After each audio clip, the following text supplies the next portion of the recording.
핸드아웃에 있는 부분을 성경 구절을 한번 같이 읽어보도록 하겠습니다. 자, 찾아보셨죠? 시작. 태초에 하나님이 천지를 창조하시니라. 예, 이 말로 성경이 시작이 됩니다. 창세기 1장 1절. 그리고 또 읽겠습니다. 또 이르시되 내가 너희와 함께 있을 때에 너희에게 말한 바 곧 모세의 율법과 선지자의 글과 시편에 나를 가리켜 기록된 모든 것이 이루어져야 하리라 한 말이 이것이라 하시고, 이에 그들의 마음을 열어 성경을 깨닫게 하시고, 또 이르시되 이같이 그리스도가 고난을 받고 제3일에 죽은 자 가운데서 살아날 것과 또 그의 이름으로 죄사함을 받게 하는 회개가 예루살렘에서 시작하여 모든 족속에게 전파될 것이 기록되었으니 너희는 이 모든 일의 증인이라. 네, 이 말씀은 누가복음 24장 44절부터 48절까지 말씀으로 예수 그리스도께서 구약의 예언에 따라 이곳에 땅에 오셨고, 또 예언자의 사역을 구원자의 사역을 다 감당하시고 죽으셨다가 살아나셔서 이제 모든 족속에게 이 이야기가 전파돼서 믿음을 얻게 할 것이다 라는 이야기가 요 누가복음 24장 말씀이에요.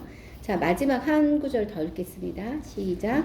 이것들을 증언하신 이가 이르시되 내가 진실로 속히 오리라 하시거늘 아멘. 주 예수여 오시옵소서. 주 예수의 은혜가 모든 자들에게 있을지어다. 아멘. 계시록 22장 21절부터 21절까지, 즉 우리가 갖고 있는 성경의 마지막 구절이에요. 자, 그러면 이 세 가지 구절을 통해서 우리가 알 수 있는 것들을 이렇게 정리를 하자면, 태초에 하나님께서 천지를 창조하셨어요. 하나님은 창조주시요. 그리고 하나님의 그 계획을 구약의 말씀에 계속 알려주셨는데, 그게 어떤 뜻이냐면 모세의 율법과 선지자의 글과 시편이라는 뜻이에요. 이게 구약 성경이라는 뜻이거든요. 근데 구약 성경에서 하나님께서 너희에게 구원자를 주실 것이다 라는 말씀을 해주셨고, 결국 그것이 예수 그리스도로 인해서 실현되었다. 이게 누가복음 말씀인데, 그런데 마지막 절을 보면 계시록 22장 20절 21절까지 보면 그 주님은 부활 승천하신 것으로 끝나는 것이 아니라 이 땅에 심판자로 오실 것이다. 이 이야기가 이렇게 꿰어져 있어요. 근데 이 이야기를 풀어내는 방식이 아까 말씀드린 것처럼 이야기체라는 거예요. 제가 어렸을 때 우리 할머니한테 이야기 듣는 거 너무 재밌었거든요. 제가 할머니랑 같은 방을 썼는데 맨날 할머니가 이렇게 주무실 때 막 이렇게 잡고 할머니 옛날 얘기 좀 해줘, 옛날 얘기 좀 해줘. 그러면 옛날 얘기 해주시면서 그렇게 얘기하셨어요. 옛날 얘기 너무 좋아하면 가난하게 산다. 그래서 얘기하는 좋아하면 안 돼. 이렇게 말씀을 하셨는데, 그 성경에 나오는 거의 모든 이야기들이 사실은 이런 이야기라는 거예요. 그 내러티브라고 표현을 하고 있는데요. 이 말은 이렇게 정의가 되어 있더라고요. 어떤 사물이나 사실, 현상에 대하여 일정한 줄거리를 가지고 하는 말이나 글이다. 자, 그러면 성경은 이 일정한 이 줄거리, 그 하고 싶은 말과 글이 어떤 것인가 보게 되면 한마디로 이렇게 말할 수 있는 거예요. 하나님은 창조주시고 그가 이 땅의 구원주로 예수 그리스도를 보내셨으며 부활 승천하신 예수께서 이 땅의 심판주로 오신다. 이 부분에 대해서 이야기가 하고 있는 책이 성경이라는 거고, 이 부분을 알려주려는 목적으로 쓴 책이 바로 이 성경이라는 것을 오늘 분명히 알 수가 있어요.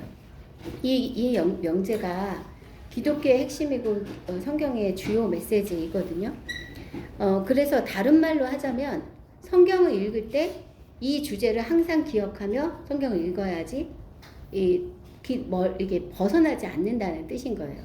그리고 또 복음의 눈으로 이 예수님과 하나님의 그 모든 계획에 대한 생각을 가지고 성경을 읽어야 그 성경의 뜻을 제대로 알 수 있다. 이 말을 이렇게 표현할 수가 있어요. 그런데 문제는 뭐냐면 하나님이 창조주이시고 예수 그리스도가 우리의 구세주이시고 이후에 심판주로 이 땅에 오신다. 이 명제를 우리가 눈으로 볼 수도 없고 만질 수도 없고 변증하기도 어렵다는 거예요. 여러분, 하나님께서 천지를 창조하실 때 그 자리에 있으셨나요? 아무도 그런 사람 없어요. 근데 과학의 영역에서 말하려면 현장에 증인이 있어야 되고 그걸 보는 사람이 있어야 돼요. 예수님이 십자가에 죽으실 때 여러분 그 자리에 있으셨나요? 죽으셨다 부활하실 때도 마찬가지예요. 심판에 대해서는 더더군다나 우리가 알 수 없는 미래의 영역이에요. 그러니까 만약에 이 성경을 과학적으로 증명하고 어떤 걸 설명해야 내가 믿을 수 있겠다라고 말한다면 정확하게 말해서 믿음에 이를 수가 없어요. 왜냐하면 그건 우리 한계를 넘어가는 그런 영역이기 때문이에요. 그래서 성경은 수도 없이 믿음에 대해서 얘기를 하고 있어요. 증거해 볼 수는 없어요. 그러나 너희가 믿음의 눈을 뜨면 내가 무엇을 말하는지 알 수 있어. 우리가 보통 생각에 우리가 증거가 있으면 믿음에 이를 거라고 생각하지만 하나님의 말씀은 거꾸로라는 거예요. 믿음을 가져야만 하나님께서 말씀하신 게 무엇인지 보이게 될 것이다. 이 누가복음 16장 29절부터 31절은 나사로 비유에 나오는 이야기거든요. 한번 같이 읽어볼까요? 우리 낭랑한 목소리로 김성명 권사님 한번 읽어봐 주세요. 아브라함이 이르되 그들에게 모세와 선지자들이 있으니 그들에게 들을지니라. 이르되 그렇지 아니하나이다. 아버지 아브라함이여, 만일 죽은 자에게서 그들에게 가는 자가 있으면 회개하리이다. 이르되 모세와 선지자들에게 듣지 아니하면 비록 죽은 자 가운데서 살아나는 자가 있을지라도 권함을 받지 아니하리라 하였다 하시니라. 아멘. 예. 나사로와 부자의 비유에서 지옥에 간 부자가 나사로가 아브라함 품에 있는 것을 보고 그 사람을 좀 보내서 내 형제들에게 이런 게 있다는 거 좀 알려달라. 그렇게 얘기를 해요. 그랬더니 하나님께서 이미 증거가 충분하다. 근데 아니다. 죽은 자가 돌아가서 얘기를 하면 그 사람들이 돌이킬 것이다. 이렇게 이제 부자가 얘기를 하니까 이미 그들에게 준 예언으로 너무 충분하다라고 얘기를 하는 거예요. 하나님께서 이미 하실 말씀을 성경을 통해서 다 하셨다는 거예요. 더 하실 것이 없다고 얘기를 하세요. 어찌 보면 되게 야박하게 하나님 딱 선을 그시는데요.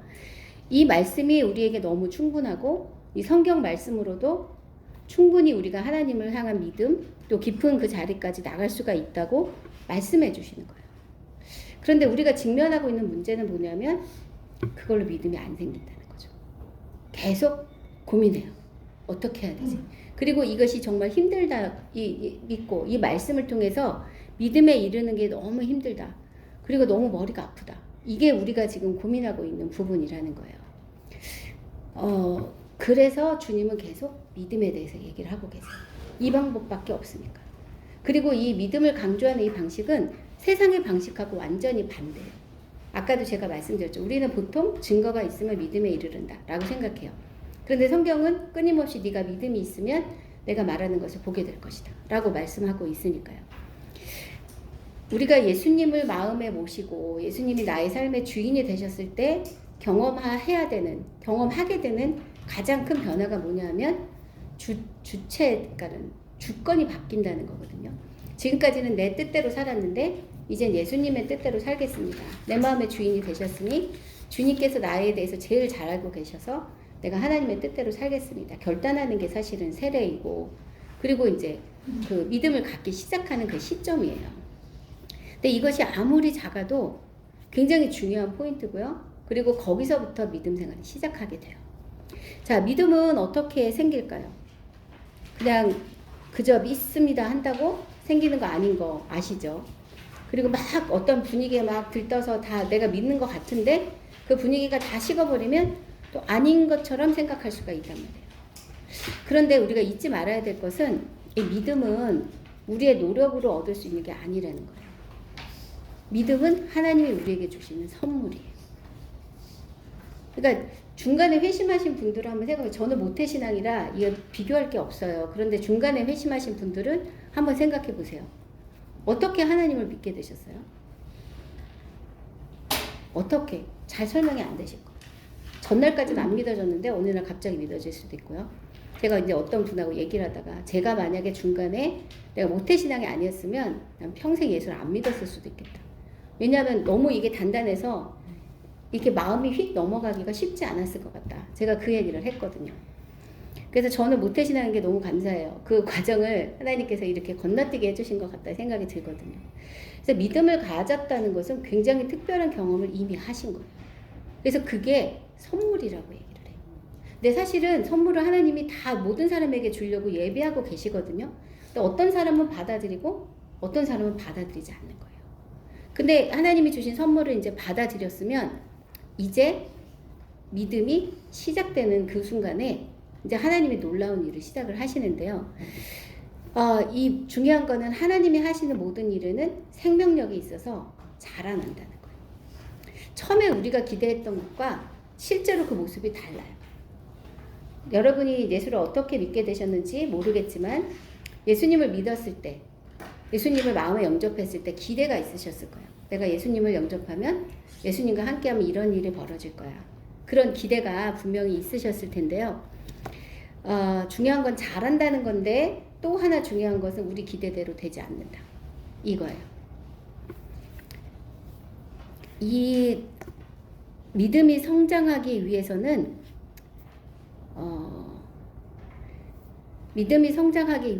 거치는 것들을 이렇게 건너가는 과정들이 필요하거든요. 그런데 그것은 변화가 시작하기 전에는 아무도 예상하지 못했던, 예상할 수 없는 일이라는 거예요. 제가 이 부분을 어떻게 설명하면 좋을까? 제가 내가 경험했던 것들에 대해서 어떻게 설명하면 좋을까라고 생각을 해봤는데, 씨앗 생각이 나더라고요. 자, 회개는 방향 전환이다. 이거 여러 번 들으셨죠? 그리고 목사님께도 여러 번 들으셨어요. 죄라는 것은 관역을 벗어난 것이고 회개는 방향 전환이다. 예전에 갔어야 되는 방향으로 돌아가는 거다 라고 이렇게 말씀을 하셨는데 너무 당연한 일인 것 같잖아요. 자, 그러면 방향 전환을 딱 하면 어떻게 돼야 되죠? 꽃길이 벌어져야지. 레드카펫이 착 깔리고 내가 이제 제대로 제 길을 가니까 모든 일이 다 풀려야지 이게 정상이잖아요. 자, 그런데 여러분 예수 믿고 예수님을 마음에 영접하고 방향 전환을 딱 했는데 갑자기 레드카펫이 쫙 깔리는 경험을 하셨나요? 못 하셨나요? 그렇죠. 예, 거의 대부분 내가 이러려고 예수 믿었나? 내가 아무래도 깊이 속은 것 같다. 다시 돌아갔으면 좋겠다. 예수 안 믿었으면 이런 고민은 없었을 텐데. 라는 과정들을 다 겪으실 거예요. 자, 그럼 믿음을 선택한 게 잘못된 걸까요? 믿음이라는 것을 받아들인 게 잘못된 걸까요? 과거의 기준을 갖고 봤으면 잘못됐다고 생각을 하겠죠. 내가 예수를 안 믿었으면 이런 일을 안 겪었을 텐데 라고 생각하는 일들을 경험을 하셨을 거예요. 특히 안 믿었으면 고민하지 않아도 되는 것들을 고민하게 되는 거. 그 부분이 나에게 사실은 굉장히 걸림돌이고 질문에 답도 안 되고 나 옛날로 돌아가고 싶어. 누가 나를 여기 교회로 데리고 왔어. 이런 얘기를 하고 싶단 말이에요. 그런데 다른 측면에서 생각해 보면요. 정말 새로운 인생이 열려서 이전의 나로서는 상상하지도 못했던 일들이 나한테 지금 일어나고 있는 거다라고 생각해 볼 수 있다는 거예요. 자, 제가 씨앗 얘기를 했죠. 제가 이래봬도 이과입니다. 그래서 과학을 엄청 좋아하고요. 생물학을 제일 좋아했어요. 근데 전문 용어는 안 쓸 거예요. 다 잊어버렸어요. 근데 이제 그 화학편에 대해서 얘기는 하고 싶어요. 씨앗이 땅에 심기게 되면 우리가 이제 여기 테라스에서 우리 작년에 엄청 은혜를 입었잖아요. 씨앗을 땅에다 심게 되면 자라고 이파리가 나고 어느새 꽃도 피고 열매도 맺고 그래요. 너무 신기하죠. 네, 신기하죠. 작년에 저희 모르시겠지만 작년에 저희 수박도 땄어요. 저기서 테라스에서. 수련회 가서 그것도 나눠 먹고 했는데 그게 정말 수박씨 조그만 거 하나에서부터 시작이 됐거든요. 근데 이 씨가 자라는 과정을 한번 생각해 보면 씨 입장에서 자라는 게 좋기만 할까요? 씨 입장에서는 내가 자라면 나는 뭐가 될 거야 그런 노래 있었죠. 씨앗에 나는 뭐가 될 거야 그런 노래가 있는데 정말 씨가 그런 생각을 하고 있을까요? 아마 씨 입장에서는 그냥 씨 그대로 있는 게 좋다고 생각하는 경우가 있겠죠. 그런데 이게 어느 날 땅이 심겨졌어요. 그리고는 자기가 예상하지 못했던 큰 일을 겪기 시작하는데 씨앗이 물에 닿는 순간 확 변화가 일어나요. 그래서 보면 물에 담겼던 씨와 물에 담기지 않았던 씨는 되게 다른 씨앗이 돼요. 우리가 볼 수 있는 게 바라현미예요. 바라현미 이렇게 물에 담갔다가 놔두면 씨가 나잖아요. 그러면 예전의 현미하고는 정말 다른 현미가 되거든요. 그런데 그것처럼 물에 닿기만 하면 이제 씨가 자라서 씨 안에 있는 씨눈이 자라서 싹이 되는데요. 그러면서 자기를 지켜주고 있었던 그 껍데기가 깨지게 돼요. 자기를 보호했던 그 껍데기가 깨지게 되는 거예요. 그러면 사실은 굉장히 큰 위기감을 느끼게 되겠죠.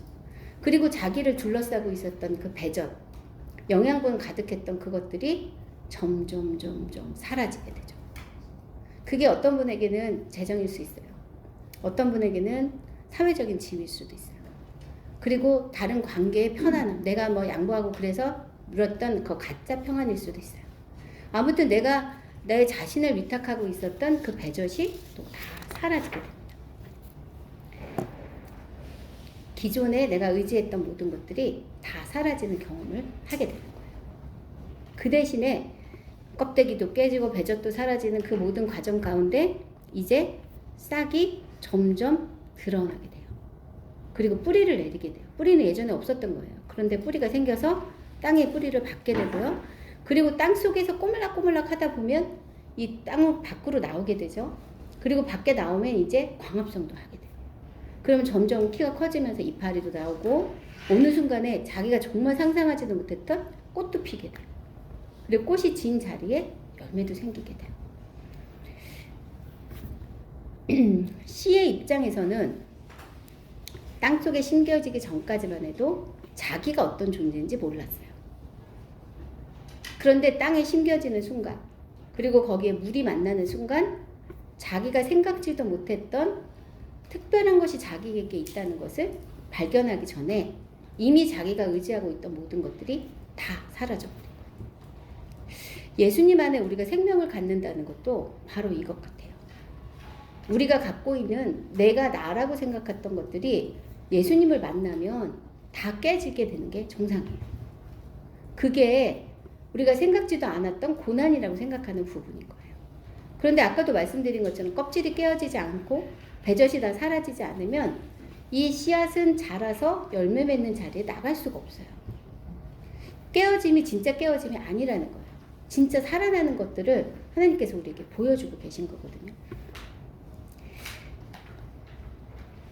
이 일은 하나님이 그 씨를 다 죽이기 위한 것이 아니라 진짜 살아나게 하기 위한 그 정말 특별 조치인 거예요.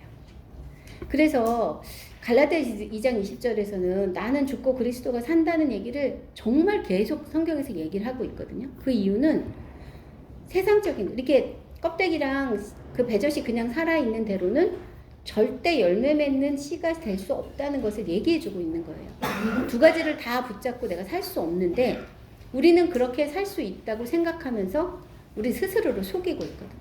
성경은 절대 그렇지 않다고 얘기를 하고 있는데 이 땅속에 심겨질 때 이 씨앗은 자기에게 무슨 일이 일어날지 잘 몰랐을 거예요.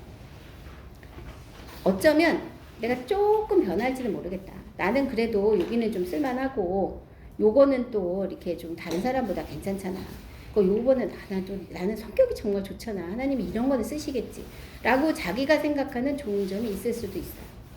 그런데 아까 말씀처럼 껍질은 다 깨어져야 되고 배젖은 다 사라져야 돼. 그래야 하나님께서 새로운 뿌리도 내리고 그곳에서 자라서 진짜 열매를 맺도록 인도하실 수 있기 때문이에요. 사라지게 하는 것은 우리를 죽게 하기 위한 것이 아니라 진짜 생명의 열매를 맺게 하시기 위한 것이다. 그게 정말 하나님의 계획인 거죠. 이 예상치 못한 일, 이게 없으면 사실은 열매 맺는 일은 결코 불가능한 것이다. 이것이 우리가 매일 보고 있는 씨앗을 봐도 알 수가 있어요. 그런데 우리가 씨앗을 심으면서도 씨앗의 심정은 별로 안 헤아려. 왜냐하면 우리는 그 다음에 뭐가 일어나는지 알기 때문에 소망을 갖고 심는 거예요. 얘 심으면 이제 이파리는 나면 상추는 이파리 따먹을 거고 토마토는 열매 열기면 우리 먹을 거고 그러니까 그 소망을 갖고 우리가 그것에 대해 슬퍼하지 않는 거예요. 우리가 성도들이 예수를 처음 믿었을 때 막 고민하고 힘들어할 때 아유 다 조금 지나면 다 괜찮아 다 이해하게 될 거야 이렇게 하는 이유는 우리가 그 과정을 겪어왔기 때문에 그렇게 말할 수가 있는 거예요. 그래서 이거 죽는 거 아니야. 죽으려면 확실히 죽어. 이거 확실히 빨리 과정이 지나야 진짜 열매 맺는 자리에 가. 이렇게 할 수 있는 일이 성도들이 힘들게 하려고 하는 게 아니라 새가족들이 힘들게 하려고 하는 게 아니라 그게 바른 방향이기 때문에 그렇게 말씀을 해드리는 거예요. 이 과정을 이렇게 지나가는 것이 자연스러운 현상이에요. 그리고 지난주에 제가 말씀드린 것처럼 돌아갈 수 없어요. 물이 한번 씨앗에 물이 닿잖아요. 그 씨앗은 이미 화학 반응이 시작이 되었어요. 그 레위기 11장에도 그런 얘기 있거든요. 부정한 것이 그릇에 떨어지면 거기 있는 것들이 다 부정하다. 그런데 씨앗이 마른 씨앗이면 이건 부정하지 않아. 그런데 그 그릇에 있는 씨앗이 물에 젖은 거면 부정해서 다 버리라고 되어 있어요. 물에 젖은 씨앗과 물에 젖지 않은 씨앗이 다른 존재라는 것을 율법에서도 말하고 있거든요. 우리는 세례받는 순간에 물에 젖은 씨앗이 된 거예요. 그래서 한 방향으로밖에 갈 수 없다고 말씀을 드린 거예요. 예수 믿기 전의 세상으로 돌아갈 수 없어요. 우리 존재는 이미 그렇게 변했어요. 하나님은 양방향으로 다 움직이실 수 있거든요. 그런데 우리는 한 방향으로밖에 움직일 수 없는 존재예요. 그래서 이 과정에 순종해서 끝까지 가면요, 우리는 콩나무가 돼요. 콩나무. 땅에 심은 콩나무. 그래서 꽃도 피고 열매도 맺고 하는 그 콩나무가 되고요. 물에 젖었는데 저항해. 나는 돌아갈 거예요. 나는 안 할 거예요. 이렇게 하면 뭐가 될지 아세요? 콩나물이 되는 거예요. 끝까지 가시면 콩나무가 되시고요. 변화를 거부하고, 난 이거 배젖은 절대 놓을 수 없어. 나 이 껍데기는 절대 깰 수 없어. 이렇게 하는 사람은 콩나물이 되는 거예요.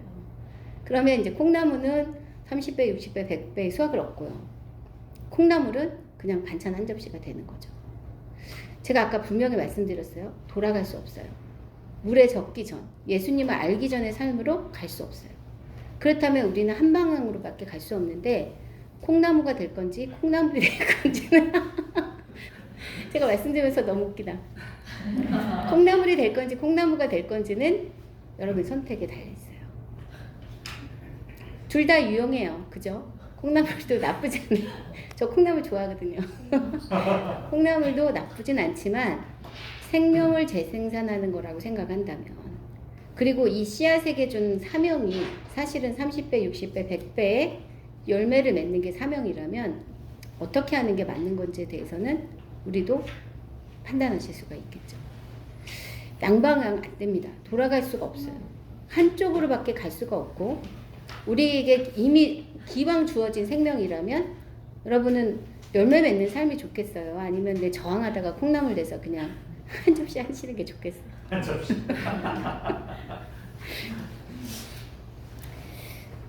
네, 열매의 차이기도 하고요. 그리고 진짜 우리가 붙잡고 있는 게 이게 영원한 건지에 대해서 생각해 보시라고 얘기를 드리는 거예요. 씨앗의 입장에선 자기 세계 전부가 이 배젖이에요, 사실. 그죠? 근데 이것이 자라면 뭐가 되죠? 떡잎도 안 돼요. 떡잎에 붙어있는 게 껍데기 있잖아요. 띄어버린다고요. 그러니까 우리가 지금 예수님이 없이 나에게 전부라고 생각했던 것들이 결국 예수님 안에서 나의 생명이 자라게 되면 그게 아무것도 아닌 걸 발견하는 날이 곧 오게 돼요. 그래서 빨리 포기하는 거. 그리고 하나님의 말씀대로 빨리 결론을 내고 한 걸음 더 나가는 게 우리에게 주어진 삶을 아끼는 유일한 방법이기도 해요. 왜 하나님께서 계속 시간을 아끼라고 얘기하시는 줄 아세요? 하나님은 영원한 분이시기 때문에 시간에 전혀 구애받지 않으세요. 그런데 우리는 시간에 구애받아요. 몇 년을 살지 모르지만 우리에게 주어진 생명, 그게 하나님을 위해서 쓸 수 있는 하나님이 우리에게 주신 선물이란 말이죠. 언제 끝날지는 몰라요. 그런데 그 시간 동안 하나님 안에서 우리가 어떻게 살지는 우리가 결정할 수 있거든요. 그래서 미적되지 말라고 말씀을 하시는 거예요. 이게 성경에 대해 우리가 아이들하고 이렇게 갈등이 생기고 사람들하고 갈등이 생기면 한마디 할 때 다 오해하잖아요. 무슨 말을 하든지 애가 오해해요. 그리고 엄마가 나를 미워해서 그래. 나를 저거 주기 싫어해서 그래. 이렇게 생각을 하는데 하나님에 대해서도 우리가 마음이 이렇게 꼬부라져 있으면 하나님이 하시는 말씀에 다 곡해를 하게 되거든요. 하나님이 하시는 모든 말씀은 우리를 괴롭게 하고 힘들게 하려고 하시는 게 아니라 하나님이 우리에게 주시고 했던 모든 것들을 다 누리라고 그 기회를 주시려고 하는 말씀이에요. 그래서 그렇게 생각하고 싶은 마음이 생기면 하나님의 말씀에 이렇게 곡해하는 마음이 생기면 내가 콩나물이 돼가려나 봐 생각을 하시고 마음을 푸시는 게 되게 중요할 것 같아요. 그래야 말씀이 제대로 들리거든요. 그래서 지금 이 씨앗이 겪었던 이야기를 되게 재밌게 막 이렇게 얘기를 했지만 씨앗의 입장에서 분명히 고난이라고 생각하는 과정이었을 거예요. 그런데 그것이 이 씨앗이 자라서 열매를 맺도록 하기 위한 필수 과정이었다는 것을 우리가 알 수 있는 것처럼 이 믿음은 하나님께서 우리가 우리 안에서 찾는 그 믿음이 성장하기 위해서는 이런 고난이 우리에게 계속 주어진다는 거예요. 그래서 변화되기 전에 생각했던 그 레드카펫은 아니더라도 우리가 가는 모든 길은 우리의 믿음을 온전하게 하시기 위한 하나님이 특별히 준비한 과정이었다라는 것을 정말 조금 안 지나서도 금방 그것을 이렇게 고백할 수 있게 돼요. 성경에 나오는 모든 사람들은 사실은 믿음을 가진 사람이었고요. 그들 나름대로 고난을 통과한 사람들이었어요. 요즘 우리 금요 기도의 표현대로 하면 광야를 지난 사람들이죠. 그 사람들이 뭐 아브라함, 뭐 모세, 여호수아, 사사들, 룻이나 또 뭐 사무엘, 사울, 다윗, 뭐 엘리야, 뭐 이런 많은 사람들이 있어요. 그런데 어떤 사람들은 뭐 이 고난을 이겨내서 믿음의 사람으로 자리매김했고, 그래서 우리가 그 사람 생각할 때 나도 저런 믿음의 사람이 되고 싶다라고 생각하는 사람이 있고, 또 어떤 사람들은 그 고난을 겪어서 믿음을 이렇게 큰 자리로 넘어가지 못하고 결국은 주저앉아 버린 사람으로 기억되는 사람들도 있어요. 예를 들어서 솔로몬 같은 사람이죠. 엘리 같은 사람도 그래요. 그러니까 성경에는 정말 믿음의 사람들도 있지만 믿음의 자리에서 이렇게 주저앉아서 우리를 안타깝게 하는 그런 사람들도 있다는 거죠. 근데 그거는 그냥 그 사람들의 이야기만이 아니라 우리의 이야기이기도 하다는 것을 성경은 말해주고 있어요. 제가 성경은 이야기 책이라고 말씀을 드렸는데 그 이야기는 우리도 사실은 이야기가 있어요. 여러분 동행일기 이제 쓰셨으면 누군가가 여러분의 동행일기를 읽는다고 생각해 보세요. 그럼 그분이 여러분의 이야기를 줄줄 말할 수가 있게 돼요. 우리의 이야기가 누군가에게도 감명을 주는 이야기가 될 수도 있고요. 그리고 그게 하나님의 터치가 분명하게 느껴지면 그걸 통해서 은혜를 받게 돼요. 그래서 우리 모두 이야기책을 쓰고 있는 거죠. 성경은 이 믿음에 대해서 얘기를 하고 있는데 이 믿음에 온전하게 성장하지 못하게 되면 결국은 안타까운 결말을 맺게 되는데요. 그 대표적인 예가 누구냐면 그냥 이스라엘 민족이에요. 이스라엘 민족은 하나님과의 언약 안에 들어갈 때 자기의 공로로 들어가지 않았어요. 하나님께서 아브라함을 선택하실 때도 그가 어떤 특별한 선한 일을 해서 그가 뭐 너무 선해서 그렇게 안 시작된 관계거든요. 하나님께서 그냥 아브라함에게 내가 너를 택해서 너의 후손들을 줄 것이고 땅도 줄 것이고 축복의 동료가 되게 하겠다. 하나님이 일방적으로 약속을 하신 거고 그 아브라함의 후손이 이스라엘 백성들이 된 거란 말이에요. 그러니까 처음부터 이스라엘이 자기가 무슨 선한 일을 해서 그 하나님의 언약의 백성이 된 것은 아니었어요. 근데 하나님의 조건은 딱 하나였거든요. 나는 너의 하나님이 되고 나는 너의 하나님이 되고 너는 내 백성이 되자. 그거 하나였어요. 그런데 이스라엘은 살아가면서 이 명령에 순종하지 않았고 그리고 결국은 그 순종하는 조건으로 이 사람들이 땅을 얻었는데 순종하지 않으니 그 땅에서 내보내지는 일을 겪게 되죠. 그런데 이 말은 하나님께서 이스라엘을 버렸다는 뜻이 아니고요. 그들의 고난이 계속되고 있었다라는 뜻이에요. 언제까지? 믿음이 완성될 때까지. 이스라엘은 지금도 그 과정 가운데 있어요. 그 자기의 땅에 들어가긴 했지만 하나님의 방법으로 들어간 건 아니었기 때문에 계속 분란 중에 있잖아요. 하나님이 우리에게 고난을 계속 허락하고 계시다면 아직 나는 믿음의 성장을 이루지 못하고 있구나. 이 영역에서 하나님께서 나에게 주시고자 하는 그 믿음이 커질 때까지 이 일은 계속 되겠구나 라고 생각하는 게 오히려 맞을 수도 있어요.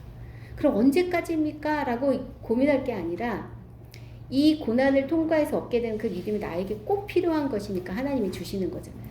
그러면 우리가 하나님 이 고난을 빨리 끝내주세요 라는 기도가 아니라 이 고난을 넘어설 수 있는 그 믿음을 주세요 라고 기도하는 게 사실 우리에게 꼭 필요한 부분이겠죠.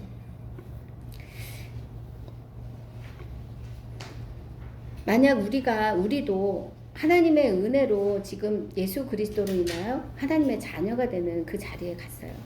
어떻게 보면 우리는 로얄 패밀리예요.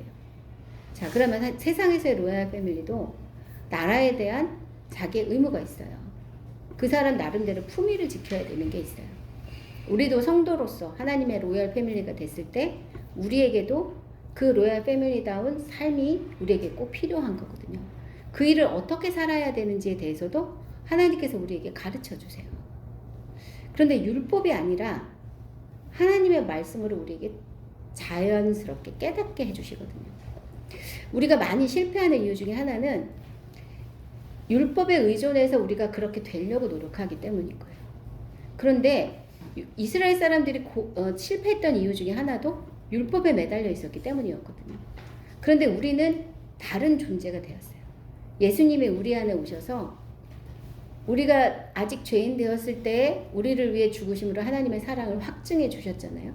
그리고 그것을 우리가 믿음으로 받아들임으로써 하나님과 하나 되는 존재가 되었잖아요. 그 말은 하나님과의 관계에 있어서 우리가 항상 자발적으로 반응하는 게 필요하다는 거예요. 하나님은 우리를 자녀로 불러주셨고요. 그리고 자원하는 마음으로 그 일을 이루어가기를 원하고 계세요. 그 일은 우리의 일생 동안 일어날 거고요. 결국은 영원한 하나님 나라에 갔을 때 그 결과를 함께 보게 될 거예요. 그 이야기를 성경에서 지금 하고 있거든요. 이런 이야기를 우리에게 보여주시는데 이 안경을 우리가 끼고 있어야 구약의 이야기도 이 복음의 이야기로 이해할 수가 있게 돼요. 구약은 사실 분량도 많고 그 내용도 조금 많고 구체적인 역사적인 배경도 있으니까 접근하기가 힘들다 느껴질 수 있어요. 근데 어느 날 하루아침에 이해되기는 쉽지가 않겠죠. 그런데 앞에 그 창세기부터 역대기까지의 이야기는 아까 말한 대로 이 내러티브라고 하는 이야기체로 되어 있어요. 그래서 다른 책들보다 뭐 율법서나 아니면 시가서나 이렇게 시로 쓰여져 있는 부분보다 어찌 보면 조금 더 이해할 수 있는 그런 분량 부분이거든요.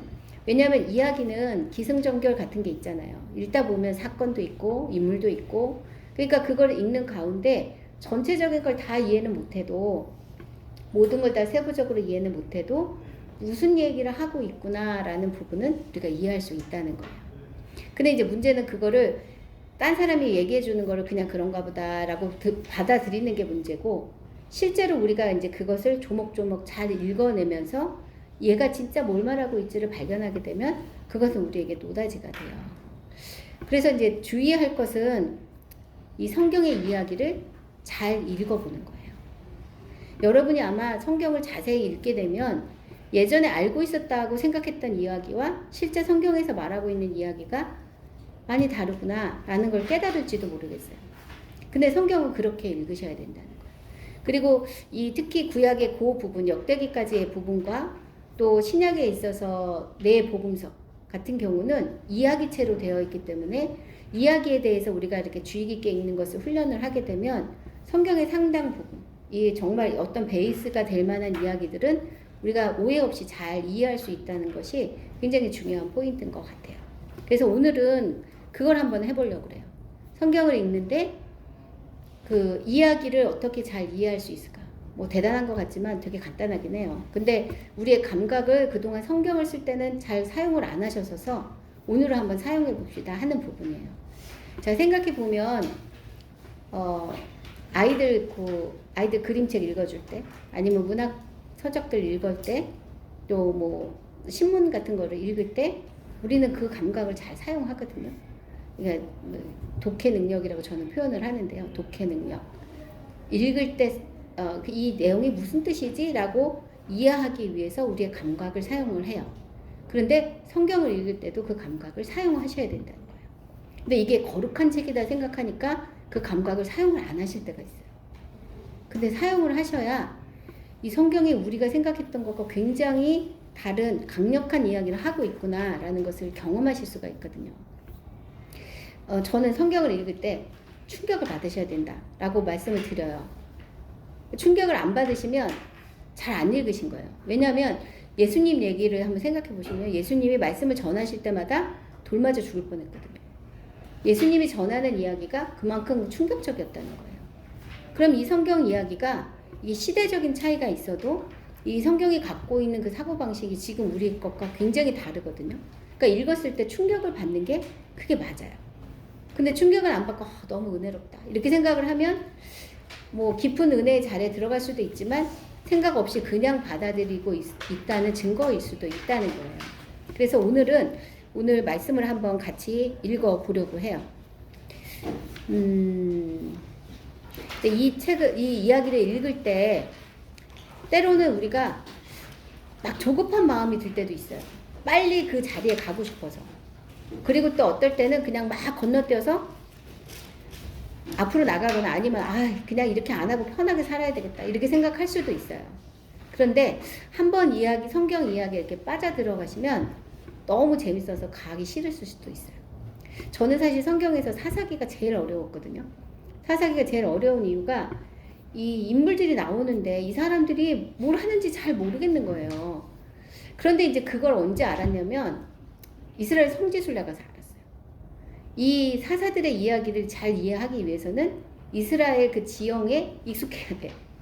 지형과 그 사람들의 그 배경을 알면 알수록 사사기는 너무 재밌는 책이 되더라고요. 그런데 지금 이제 창세기의 이야기, 오늘은 이제 창세기 22장을 같이 읽을 건데요. 그 정도 이야기는 우리가 그냥 일상적으로 느끼는 것만으로도 충분히 이해할 수 있는 이야기도 있어요. 그래서 앞으로 이제 성경을 읽으실 때 많은 부분이 주석을 사야 되나 고민을 하신다 하더라고요. 근데 주석은 사지 마세요. 주석은 별로 많이 도움이 안 될 수도 있어요. 그러니까 참고를 하시는 것 정도는 지명사전 같은 경우, 그리고 지역을 이렇게 설명해 주는 것들을 갖고선 성경을 읽으면 오히려 더 잘 이해할 수 있어요. 예를 들어서 예루살렘은 해발고도 800m 정도의 고지예요. 여리고는 해발고도 0 이하예요. 그러면 성경에서 보면 예루살렘에서 내려갔다라고 표현할 때 이게 여리고는 낮은 지역이라 내려갔다고 하는구나. 그런 의미가 첫 번째가 있고, 두 번째는 우리처럼 마치 서울에 올라간다 라고 표현할 때 어느 지역이든 지방에서 서울로 갈 때는 올라간다라고 표현하잖아요. 이 사람들도 동일하게 그 예루살렘의 고지가 높기도 하지만 수도이기 때문에 어느 곳이든지 예루살렘으로 올라간다라고 표현을 해요.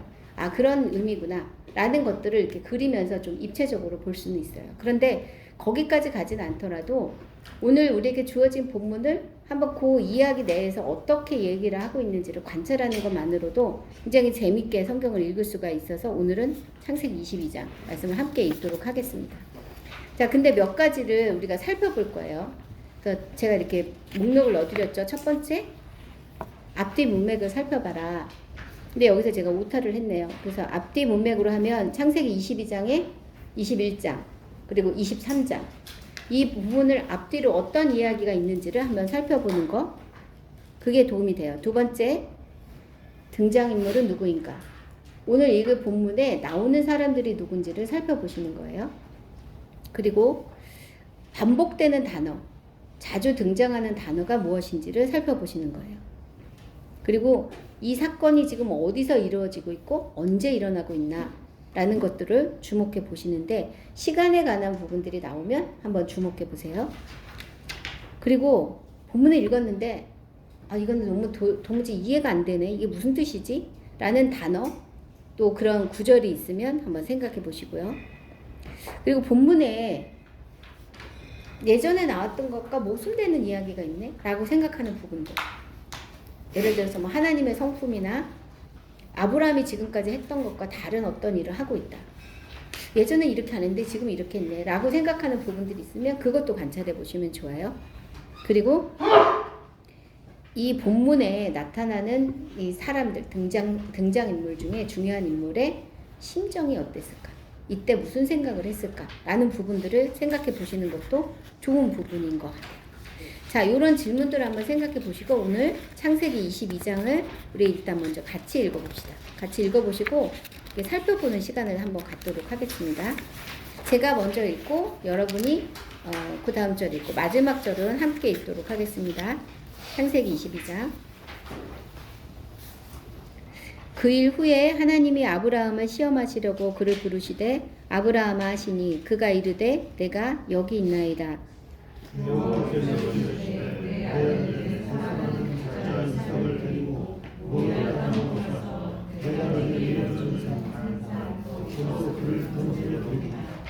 아브라함이 아침에 일찍이 일어나 나귀의 안장을 지우고 두 종과 그의 아들 이삭을 데리고 번제에 쓸 나무를 쪼개어 가지고 떠나 하나님이 자기에게 일러주신 곳으로 가더니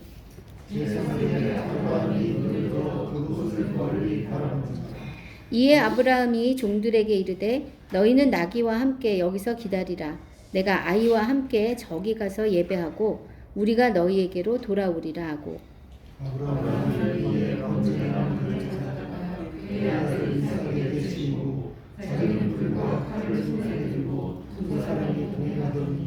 이삭이 그 아버지 아브라함에게 말하여 이르되 내 아버지여 하니 그가 이르되 내 아들아 내가 여기 있노라.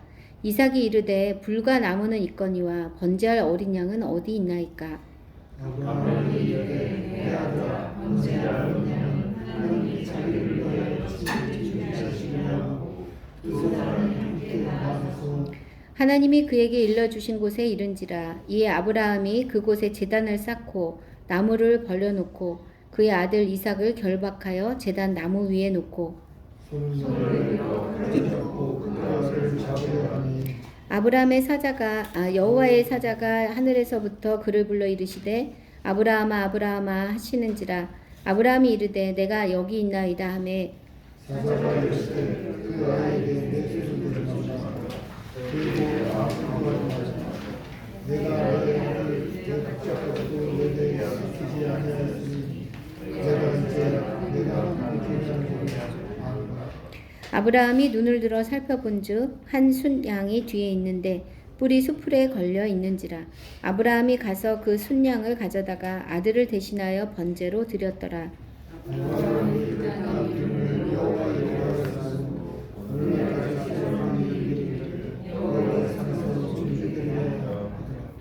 여호와의 사자가 하늘에서부터 두 번째 아브라함을 불러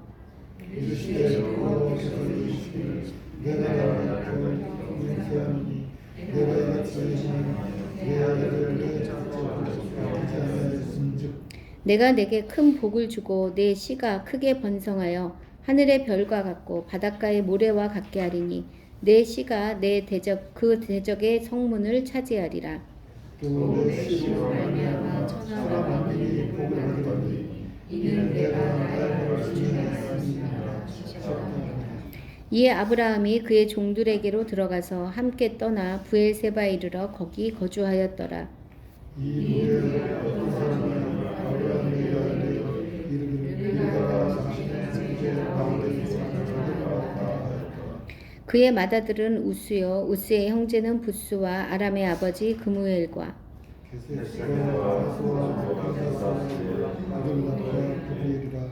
이 8사람은 아브라함의 형제 나홀의 아내 밀가의 소생이며 부두엘은 리브가를 낳았고 나홀의 첩 드우바라 하는 자도 데바담과 다하스와 마아가를 낳았더라. 아멘. 예. 이 말씀은 여러분에게도 익숙하시죠? 많이 보셨을 거예요. 자, 그럼 우리 아까 그 질문했던 부분들을 한번 보면서 이 본문을 한번 다시 살펴보도록 하겠습니다. 자, 앞뒤 문맥 살펴볼까요? 자, 21장에는 어떤 이야기가 있을까요? 성경 있으면 한번 앞에 찾아보세요. 21장의 초반에는 21장 1절부터 21절까지는 하갈과 이스마엘의 이야기가 나와요. 아브라함에게는 우리가 알고 있는 대로 두 아들이 지금 있었죠. 이스마엘이 있었고 이삭이 있었는데 21장에서는 하갈과 이스마엘을 사라의 요청에 따라 그리고 하나님의 허락하심을 따라 그들을 내보내는 이야기가 있어요. 자, 그러면 22장에서 아브라함에게 남은 아들은 이삭뿐이에요. 이삭이 하나밖에 없어요. 그리고 22절부터 34절까지 보면 그 주변에 블레셋 사람들하고 이렇게 어려움이 있었는데 아비멜렉과 이제 화친을 맺게 됩니다. 싸우지 않기로. 그리고는 그에게 브엘세바라는 그 우물이 자기 것으로 확정되는 시간을 갖게 돼요. 자, 그러면 이스마엘은 떠났고 브엘세바는 자기의 땅으로 확정됐어요. 살 땅이 정해진 건데 지금 아들은 이삭만 남아있는 상태예요. 그런 상태로 22장이 진행이 되고 있고요. 그리고 23장을 보면 이제 그 사라가 죽고 장례하는 장면이 나오게 돼요. 자, 그 사이에 지금 22장이 있는 거예요. 자, 그러면 이 본문에서 등장인물은 누가 나올까요? 네, 아브라함, 이삭, 또 누가 있죠? 전부 네, 종들이 있어요. 하인들이 있어요. 하나님, 네, 하나님도 말씀하시니까 주의 사자가 있었죠. 그리고 또 누가 있을까요? 응?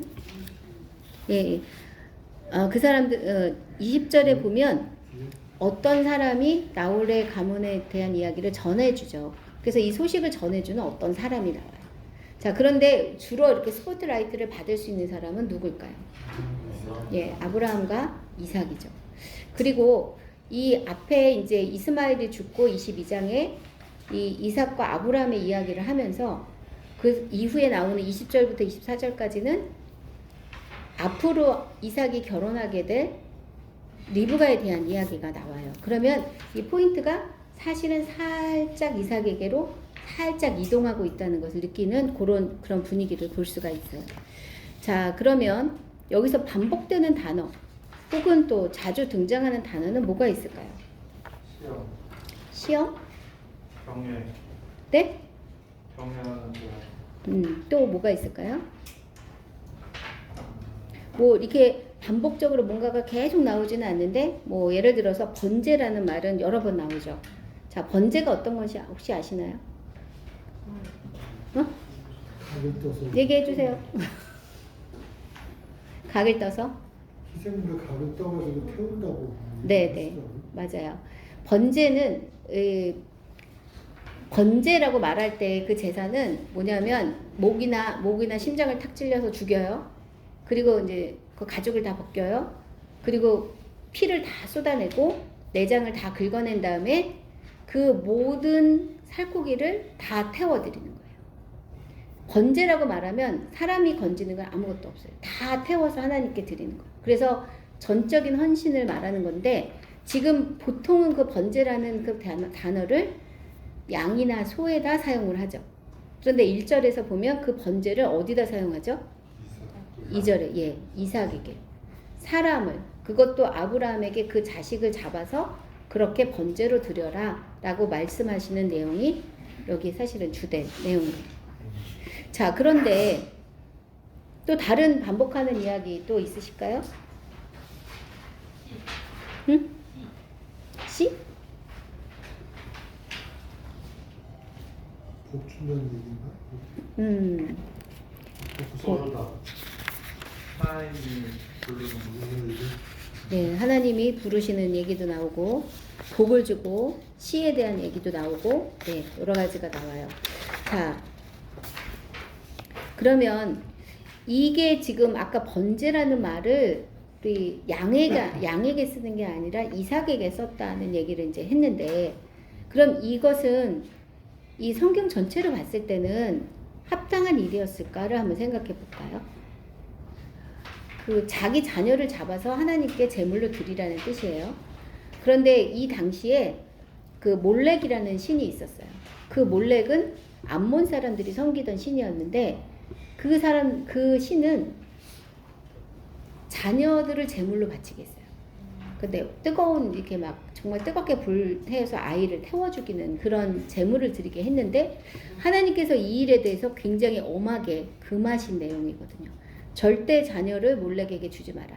그렇게 말씀하셨는데 그런데 그 하나님이 지금 번제로 드리래요. 불에 태우지는 말고 각을 떠서 이렇게 해라 이렇게 하는 것처럼 들리니까 사실 하나님의 그 성품하고 생각하면 전혀 안 맞는 얘기기는 해요. 그러면 우리가 사실 읽을 때 하나님이 이럴 분이 아니신데 왜 이거를 하라고 하셨을까? 라는 질문을 이제 하게 되죠. 성경을 읽을 때 이런 질문이 나와야 이게 정상적인 거예요. 자, 그러면 여기에 일어나는 자리는 어디일까요? 이 본문이 일어나고 있는 장소는 모리아산은 지금 번제가 일어난 땅이고 아브라함이 이 하나님의 음성을 들은 자리는 어디일까요? 네, 맞아요. 브엘세바. 우리 21장에서 브엘세바가 이제 아브라함이 정착한 지역이라는 게 나왔고 그래서 브엘세바에서 하나님의 음성을 아브라함이 듣게 돼요. 그리고 지금 그 번제하기 위해서 간 곳이 아까 어디라고 그랬죠? 모리아산. 궁금하지 않으신가요? 브엘세바에서 모리아산까지 얼마나 걸릴까요? 3일. 네, 3일 길이면 몇 킬로나 될까요? 그 당시에는 자동차 타고 가지 않았고 걸어갔으니까 네, 100km 정도 될 것 같죠. 네, 거의 그 정도 돼요. 80km 정도 돼요. 그러니까 이런 거 궁금하시잖아요. 그러면 이걸 찾아보세요. 부엘세바에서 모리아산까지. 그렇게 검색하면 딱 나와요. 그러니까 그런 거는 참고를 하시라는 거예요. 주석책을 보지 마시고 거기 몇 킬로일까? 그럼 한번 생각해 보세요. 80km를 이제 가는 거예요. 그런데 그래 갈 때 아브라함이 무엇을 준비했냐면 3절에 보면 나귀의 안장을 치우고 두 종을 데리고 갔죠. 그리고 이삭을 데리고 번제에 쓸 나무를 쪼개어 가지고 떠났는데 언제 떠났냐면 예, 아침에 일찍이. 자, 자기 자녀를 지금 번제를 하러 가야 되는 일인데 여러분은 그 얘기 듣고 그 다음날 벌떡 일어나서 잠 못 잘 것 같아요. 그죠? 잠 못 자고 하나님 이거 진짜 맞아요 하고 씨름은 해봐야 될 것 같지 않아요? 그런데 지금 이 아브라함이 새벽에 벌떡 일어나서 그것도 쪼개서 번제로 할 거 이렇게 빨리 타라고 그 통나무를 안 가져가고 쪼개서 아니 우리가 같으면 거기 가서 쪼개겠다 그죠? 시간 조금이라도 벌어야 되니까 그렇게 할 것 같은데 그렇게 안 했단 말이에요. 아브라함이 제정신인가? 이렇게 생각이 정말 들죠.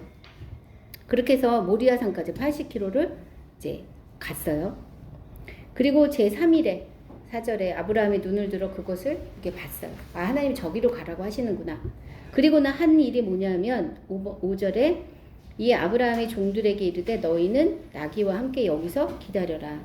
내가 아이와 함께 거기 가서 예배하고 우리가 너희에게로 돌아오리라. 자, 여기에 이상한 점 혹시 없으신가요? 우리가. 네, 우리가. 5절에 너희는 나귀와 함께 여기서 기다려라. 내가 아이와 함께 저기 가서 예배하고 우리가 너희에게로 돌아오리라. 1절부터 2절까지 얘기를 생각해 보면 우리가 돌아올 수 없는 상황이에요. 번제로 드려야 되는데. 그런데 아브라함은 우리가 너희에게로 돌아오리라 라고 얘기를 해요. 그 대신에 종들은 거기 있으라고 했어요. 종들이 같이 그 자리에 갈 수 없다는 거예요. 뭐 여러 가지 생각해 볼 수 있겠지만 뭐 합당한 이유 중에 하나는 아브라함이 이삭을 죽이려고 할 때 아이고 우리 주인이 망령이 났구나 그리고 말릴까봐 아마 분명히 너넨 여기서 기다려라 하고 본인은 떠난 것 같아요. 그런데 그 믿음이 있었어요. 우리가 돌아올 거다. 아들과 내가 같이 돌아올 거야. 이렇게 얘기를 했어요. 그리고는 6절에 번제 나무를 가져다가 그의 아들 이삭에게 지우고 그럼 아브라함이 지금 힘이 없다는 뜻일 수도 있고요. 이삭이 그만큼 컸다는 뜻이기도 해요. 자, 이게 큰 아들 우리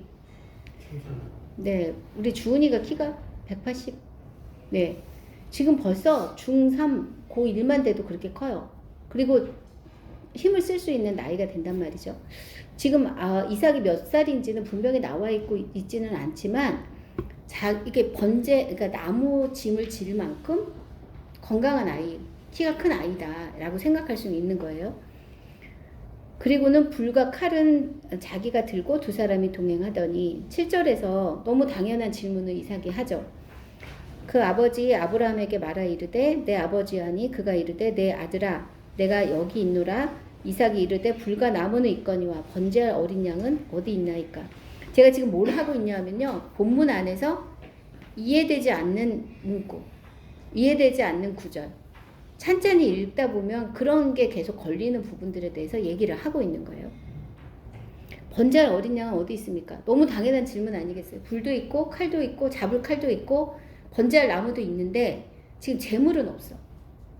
그러니까는 아브라함이 얘기를 8절 아브라함이 이르되 내 아들아 번제할 어린 양은 하나님이 자기를 위하여 친히 준비하시리라 하고 두 사람이 함께 나아가서 여기까지만 딱 읽으면 아브라함이 이렇게 가긴 가지만 그 자리에서 양이 있을 거를 기대하고 갔구나 라고 생각할 여지가 있어요. 그렇죠? 그런데 그게 아니었죠. 9절에 하나님이 그에게 일러주신 곳에 이른지라 이 아브라함이 그곳에 제단을 쌓고 나무를 벌려놓고 그의 아들 이삭을 결박하여 제단 나무 위에 놓고 거침없이 지금 계속 양을 찾지 않아요. 양을 찾고 있지 않아요. 말씀하신 대로 지금 이삭을 결박해서 그 위에 놨대요. 그런데 또 이삭은 가만히 있네. 아까 우리 지금 만약에 중3, 고1 그 아이라고 생각해 보세요. 가만히 있을 상황이 아니죠. 아버지 미쳤어요. 무슨 짓이에요? 뭐 이렇게 하겠죠. 그런데 지금 이삭이 순순히 지금 묶여서 그 제단 위에 올라가 있단 말이에요. 그것도 이상한 거예요. 10절 손을 내밀어 칼을 잡고 그 아들을 잡으려 하니 짐승을 잡듯이 잡으려고 했다고 지금 이렇게 표현하고 있거든요. 아브라함은 분명히 하나님께서 재물을 준비하실 거다라고 이삭에게 얘기는 했지만 그 재물을 찾지 않았어요. 왜냐하면 하나님 찾으라고 얘기를 안 하셨으니까. 그래서 하나님 말씀하신 대로 쭉 진행을 하고 있는 거예요. 그랬더니 11절에 여호와의 사자가 하늘에서부터 그를 불러 이르되 아브라함아 아브라함아. 지금 급했어. 하나님의 그 사자가 급한 마음이 지금 아브라함 이름을 2번씩이나 부르죠. 그리고 아브라함이 이르되 내가 여기 있나매 사자가 이르시되 그 아이에게 내 손을 대지 마라. 그에게 아무 일도 하지 말라. 내가 내 아들 내 독자까지도 내게 아끼지 아니하였으니 내가 이제야 내가 하나님을 경외하는 줄을 아노라. 12절을 보면 하나님께서 왜 이 일을 말도 안 되는 일을 아브라함에게 명하셨는지를 분명하게 얘기를 하게 되죠. 그런데 그건 이미 1절에 나왔어요. 1절에 보시면 이 일 후에 하나님이 아브라함을 시험하시려고 그를 부르시대. 지금 아브라함은 알지 못했지만 지금 아브라함이 하나님 앞에서 시험을 치르고 있었다는 것을 우리가 12절까지 보면 알 수가 있는데요. 더 우리가 이렇게 전율하게 하는 게 그 시험을 A뿔로 지금 통과했다는 거예요. 그러면서도 하나님께서 그 번제할 재물을 준비하실 거라고 믿으면서도 하나님께서 아니라고 말씀하시기 전까지는 멈추지 않고 계속 그것을 직진해 나가는 것을 볼 수가 있었어요. 그리고 나서야 하나님께서 그렇게 말씀하시고 나서야 13절 아브라함이 눈을 들어 살펴본즉 한 순양이 뒤에 있는데 뿔이 그 수풀에 걸려 있는지라 아브라함이 가서 그 순양을 가져다가 아들을 대신하여 번제로 드렸더라. 내가 아들에게 아무것도 하지 마라. 내가 아끼지 않는 걸 내가 봤으니 아무것도 하지 마라 라는 말을 듣고서야 그 주변에 뭔가 있는지를 살펴봤단 말이에요. 그 순간이 가기 전까지는 아브라함은 이삭을 하나님께 제물로 드리는 것만 생각을 했었어요. 하나님께서는 지금 아브라함을 시험하시는데 그가 진짜 나를 독자보다 귀하게 여기는지를 확인하시려고 했다는 거예요. 근데요, 우리 닦아놓고 얘기합시다. 하나님이 정말 모르셨을까요?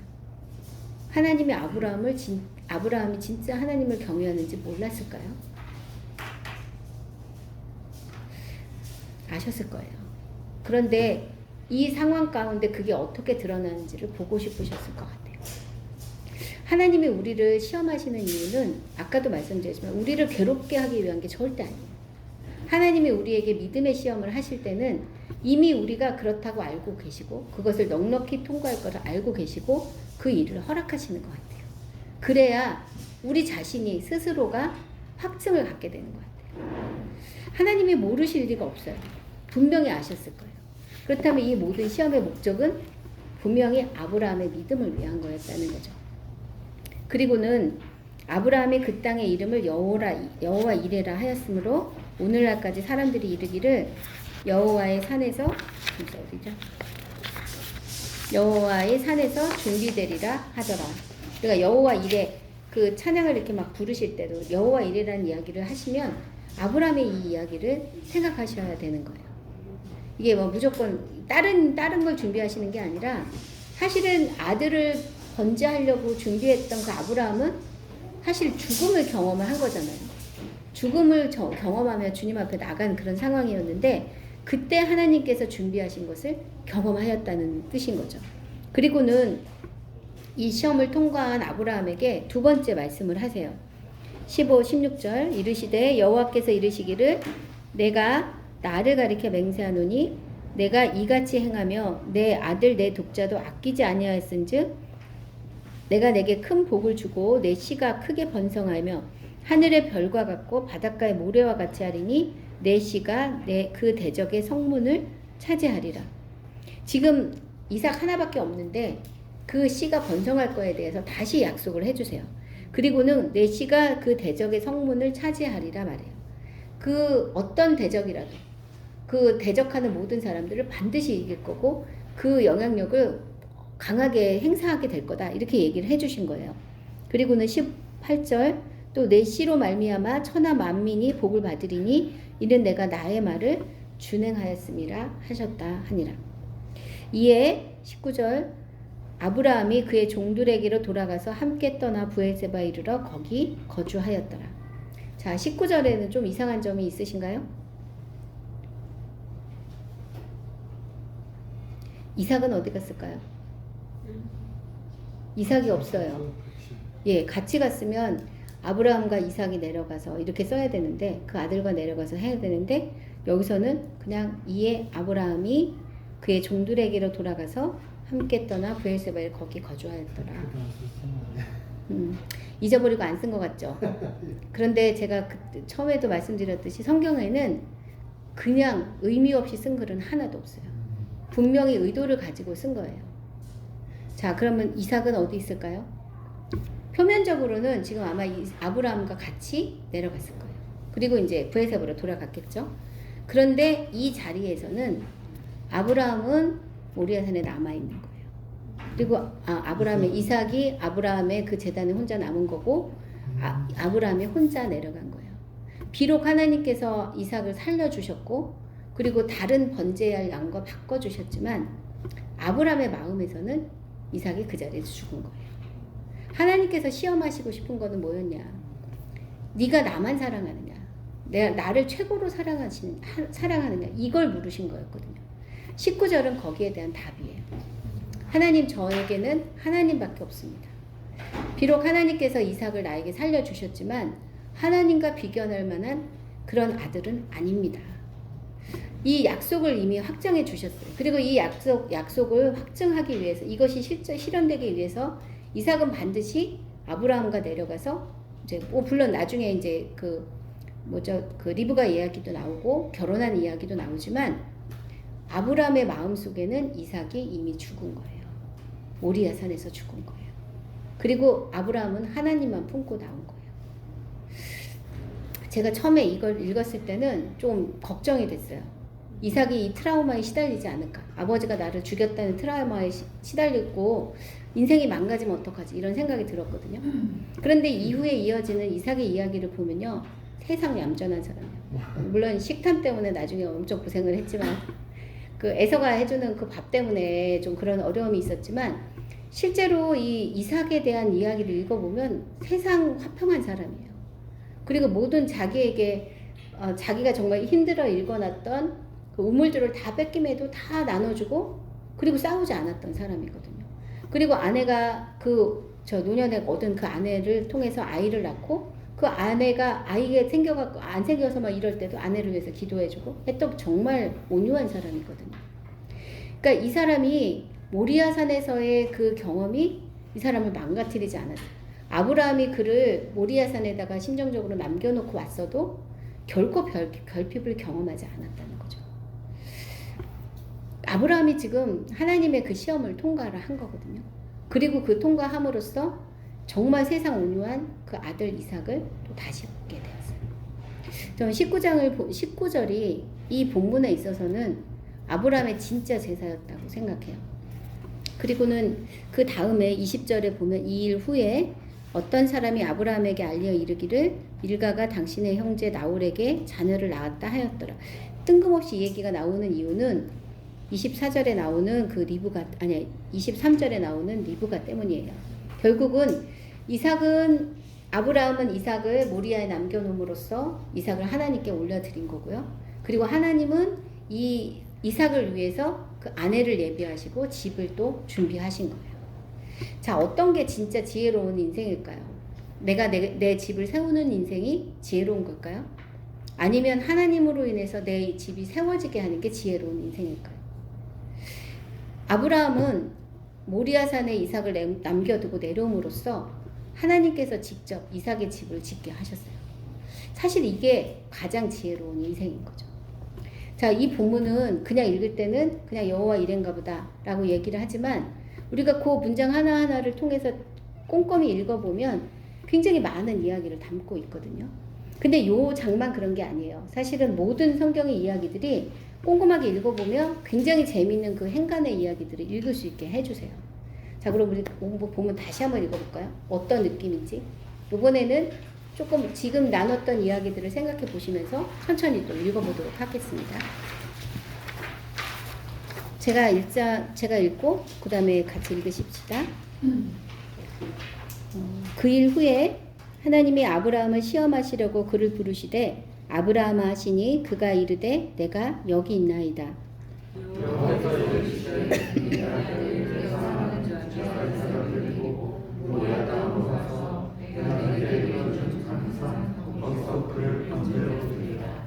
아브라함이 아침에 일찍이 일어나 나귀의 안장을 지우고 두 종과 그의 아들 이삭을 데리고 번제에 쓸 나무를 쪼개어 가지고 떠나 하나님이 자기에게 일러주신 곳으로 가더니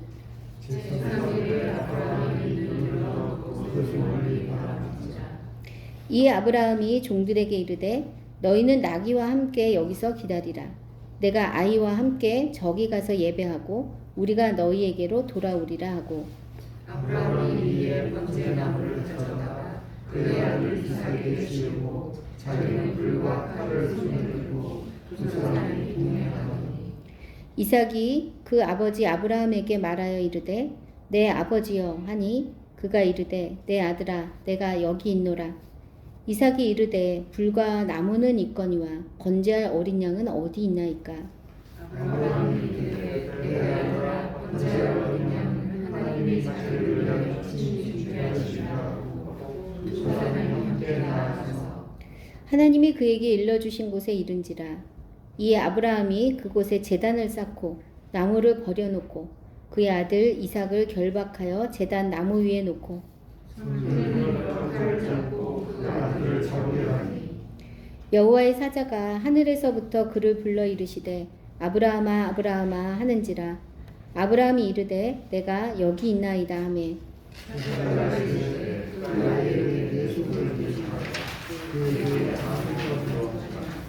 내가 내 아들에게 쫓아가지고 내가 기다렸으니 내가 이제야 내가 하나님의 평강을 주노라.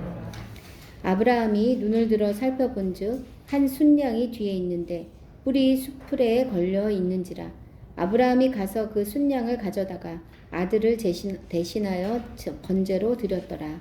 아브라함이 그 딸 이름을 여호와이라 하였으므로 오늘날까지 사람들이 이르기를 여호와의 산에서 준비되리라 하더라.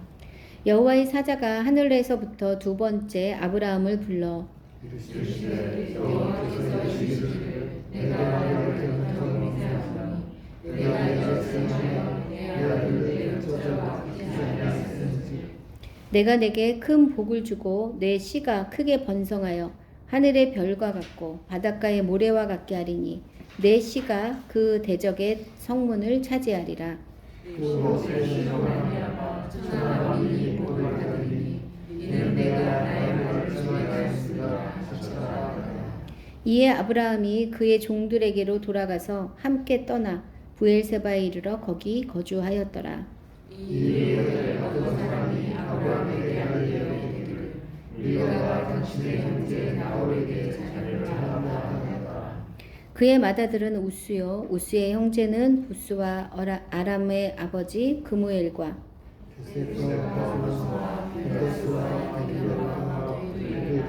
이 8사람은 아브라함의 형제 나홀의 아내 밀가의 소생이며 부두엘은 리브가를 낳았고 부마를 하는 자도 베바와 가함과 다하스와 마아가를 낳았더라.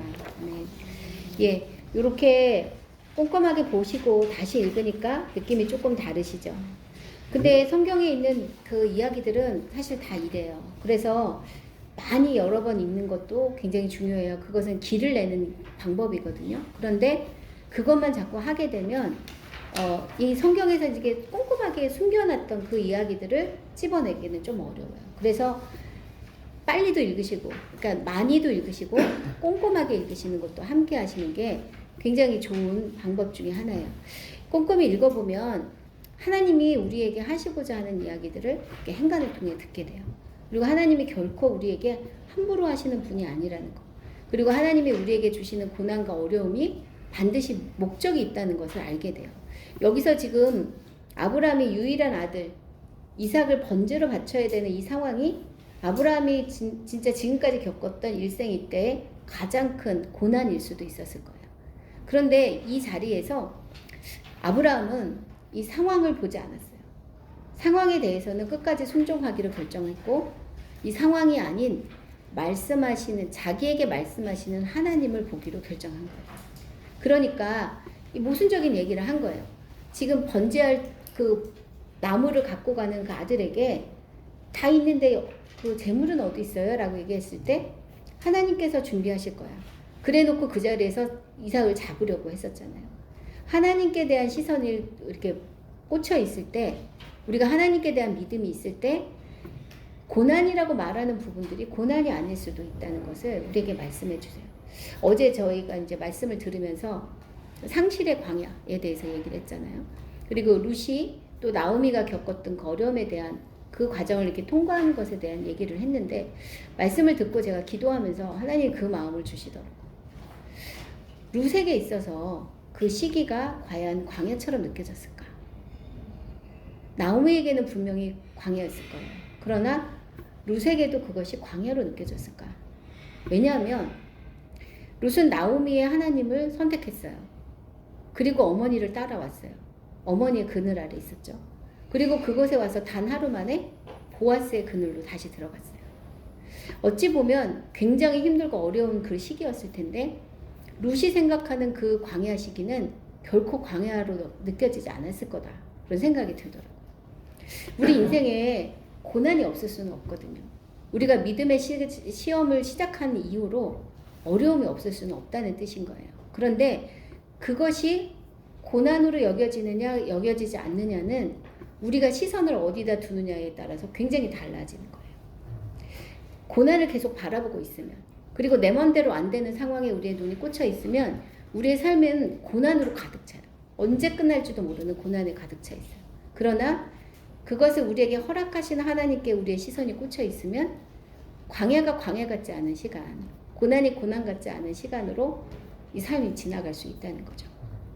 신앙생활 오래 하신 분들은 한번 생각해 보세요. 지금보다 어려운 시절이 있었을 거예요. 근데 그 시간을 다 지나고 나서 우리가 그 시간을 돌아보면 그게 너무 어려웠어 라고 생각이 든다면 그때는 정말 우리가 하나님을 붙잡는 걸 놓치고 있었을 때였을 거고요.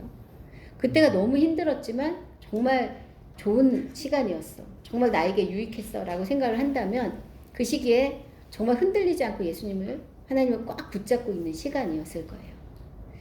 똑같습니다. 광야나 고난은 똑같아요. 믿는 사람은 다 통과하게 되어 있어요. 그런데 시각을 바꾸는 것은 우리의 초점이 어디가 있느냐는 부분이에요. 오늘 제가 이 이야기를 통해서 믿음과 고난에 대한 이야기를 나눴어요. 근데 어떤 성경을 읽어도 아마 똑같이 그것을 경험하실 거예요. 고난의 사이즈가 문제가 아니고요. 우리의 시각이 어디에 꽂혀 있느냐가 문제예요. 그리고 진정한 회개, 하마르티가 아니죠. 메타노에오라고 말하는 것에 있어서 방향 전환이 정말 제대로 돼서 예수님한테 꽂혀 있으면 그 일이 어떤 폭풍처럼 몰려오더라도 흔들림 없이 믿음 안에 굳게 서 있을 수 있고, 그 과정이 끝나고 나면 내가 믿음이 이만큼 자랐구나 라는 것을 발견할 수가 있게 될 거죠.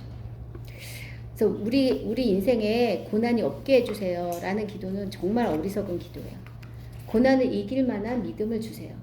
그리고 이것이 이해되지 않더라도 하나님께 대한 신뢰를 버리지 않게 해주세요. 이게 사실은 우리에게 가장 필요한 그 기도이고, 또 성경을 읽을 수 있는 가장 지혜로운 방법이라고 생각이 들어요. 그래서 일주일 동안에 여러분이 성경을 읽을 때, 지금 우리 열왕기상 계속 하고 있죠. 내일 모레부터는 열왕기 하로 들어가는데, 열왕기 하도 마찬가지예요. 거기는 정말 격변이 일어나고 있거든요. 그래서 결국 열왕기 하로 가면 북이스라엘은 망하게 되고요. 남유다도 망하게 돼요. 막 왕들이 막 여기저기 나오지만 그 가운데서도 믿음을 지키는 사람들의 이야기가 나와요. 그때 우리의 시선이 이들이 얼마나 힘들까, 거기에 꽂혀 있으면 우리는 역사의 반도 모르는 거예요. 이것을 허락하신 하나님의 마음이 어떻고 이 과정 가운데도 하나님께 붙어있는 사람들의 그 믿음이 어떤가를 볼 수 있으면 우리는 정말 제대로 성경을 읽게 되는 거겠죠. 근데 이제 막 지명 막 나오고 왕 이름 나오고 뭐 이 사람 저 사람 막 동명이인 나오고 막 이러면 헷갈리긴 하지만 그것을 넘어가는 그 이야기 흐름만 좀 잘 쫓아가시면 그렇게 성경이 이렇게 불친절한 책은 아니거든요. 근데 굉장히 시크하긴 해요. 시크하게 툭툭 넘어가서 정신을 딱 차리고 있어야지 이게 딱 잡히는데 그것만 딱 이렇게 딱 집어낼 수 있으면 정말 충격적인 이야기. 그리고 내가 지금까지 갖고 있었던 선입견과 정말 다른 이야기로 이 하나님을 만날 수 있게 해주는 굉장히 좋은 통로가 될 거라고 믿습니다. 네, 혹시 질문 있으신가요? 하지 말아주세요. 네, 우리 잠깐 그럼 기도하고 마치도록 하겠습니다. 하나님, 저희에게 이렇게 말을 걸어주셔서 참 감사합니다. 믿음의 사람들이 어떻게 살았는지 이렇게 많은 기록들을 남겨주셔서 정말 감사합니다. 하나님, 우리의 삶도 주님과 함께하고 있어서 이렇게 많은 이야기 중에 하나인 것을 주님 앞에 고백하게 해주셔서 감사합니다. 이제 성경을 대할 때 우리의 믿음이 자라도록 이끄시는 주님을 만날 수 있게 인도해 주시고 우리의 인생 속에서 또 성경 속에서 만나는 고난을 통해 우리의 믿음을 응원하시고 정말 함께 이끌어 주시는 주님을 깊이 만날 수 있도록 인도해 주시기를 간절히 소원합니다. 하나님, 함께하는 시간 동안 우리의 믿음도 더 자랄 수 있도록 인도해 주시고 아버지 하나님, 우리의 인생 가운데 주님이 어떻게 일하고 계시는지를 우리도 성경의 눈으로 주목해 볼 수 있는 은혜가 있도록 인도하여 주옵소서. 이 시간까지 함께하신 주님을 찬양하며 예수 그리스도의 이름으로 기도드렸습니다. 아멘. 아멘. 감사합니다.